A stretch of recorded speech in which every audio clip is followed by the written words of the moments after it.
தமிழ்நாட்டிலே மிகப்பெரிய ராமர் கோயில் எங்கே இருக்குது தெரியுமா?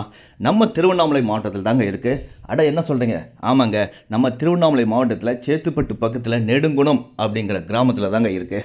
பொதுவாகவே நம்ம ராமரை பார்க்கும்போது அவர் வில்லம்போடு தான் காட்சி கொடுப்பாரு. ஆனால் இந்த நெடுங்குணத்தில் பார்த்தீங்கன்னா வில்லம்புலாம் இல்லாமல் சாந்தமாக சின்முத்திரையில் இருப்பார். ஏன்னு பார்த்தீங்கன்னா அவர் இலங்கையில் போரை முடிச்சதுக்கப்புறம் இந்த இடத்துக்கு வந்தால் தான் நம்பப்படுதுங்க.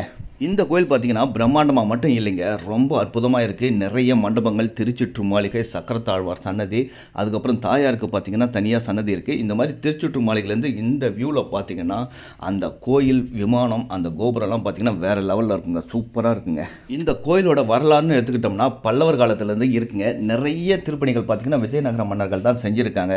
2ஆம் ராஜராஜ சோழனோட கல்வெட்டு இந்த கோயிலில் கிடச்சிருக்குங்க. இந்த கோயிலில் இருக்கக்கூடிய ராமர் அமர்ந்த நிலையில் யோக நிலையில் இருப்பாருங்க. பக்கத்திலே சீதாதேவி பார்த்தீங்கன்னா அமர்ந்து இருப்பாங்க.